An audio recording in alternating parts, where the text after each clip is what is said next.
Je vous salue tout le monde. Vous êtes en compagnie de Jérôme Kazabukeye. Aujourd'hui, nous allons parler de la procrastination. Je vais vous donner 10 stratégies de lutter contre la procrastination. Commençons par la définition de la procrastination.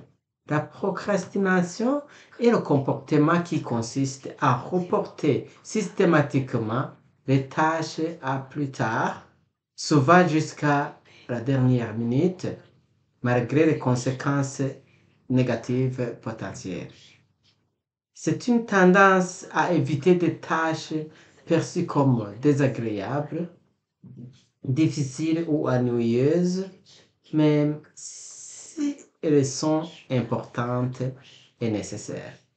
En d'autres termes, cette habitude de remettre à demain ce qu'on pourrait faire aujourd'hui.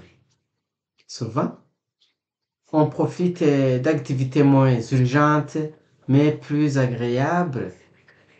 La procrastination peut affecter la productivité et augmenter le stress, car les tâches s'accumulent et les délais approchent. Pour toi, quelles sont les situations où tu peux retrouver le plus souvent à procrastiner? Mettez dans les commentaires. Pour lutter contre la procrastination, c'est un défi. Moi-même qui vous parle, il m'arrive à procrastiner, mais il faut savoir ces 10 choses pour éviter la procrastination. Donc, je vous donne des 10 stratégies qu'il faut utiliser, que moi je suis en train d'essayer. Premièrement, il faut se fixer des objectifs clairs. D'abord, il faut définir les objectifs spécifiques, mesurables, atteignables, pertinents et temporairement définis, ce qu'on appelle SMART. Objectif SMART. Deuxièmement, il faut diviser les tâches. Il faut fractionner les grandes tâches en plus petites et plus gérables pour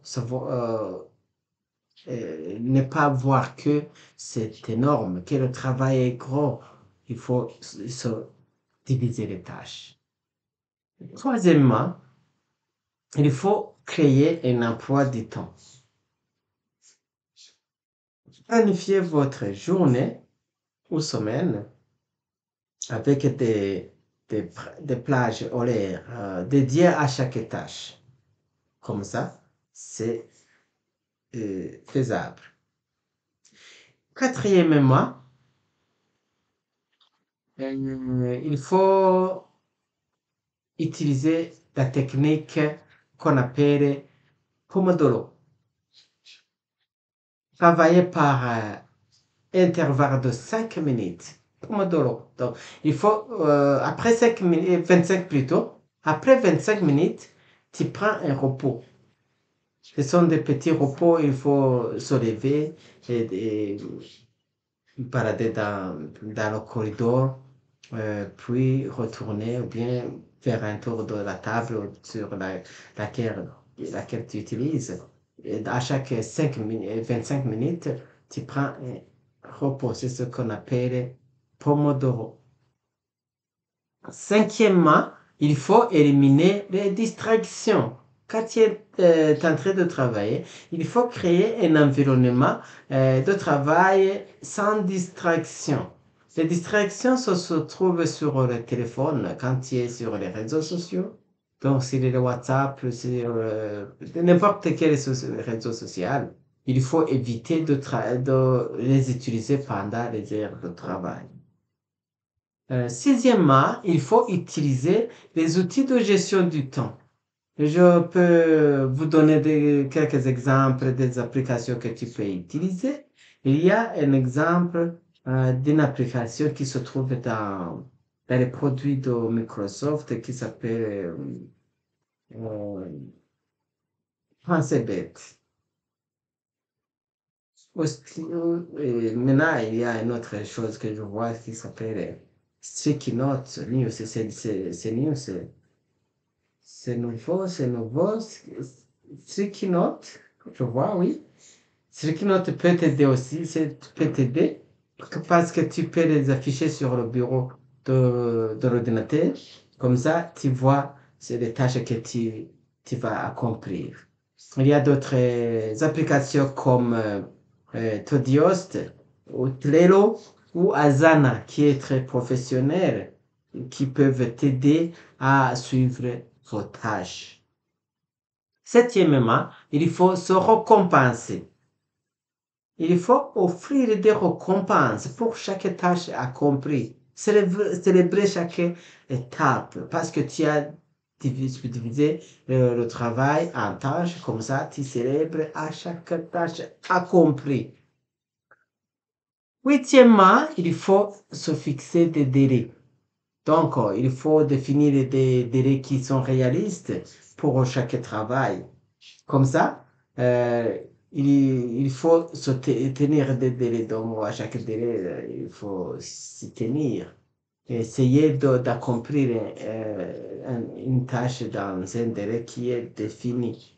C'est ça le huitième point.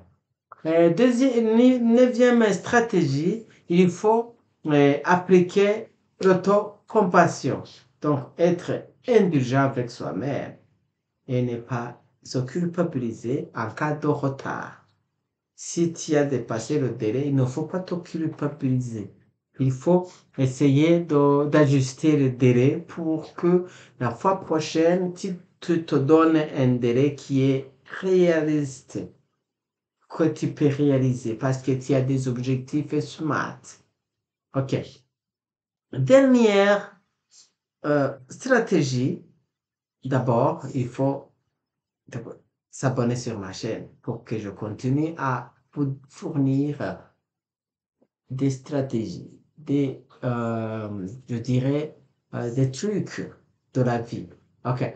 Dixièmement, alors, il faut trouver un partenaire de responsabilité.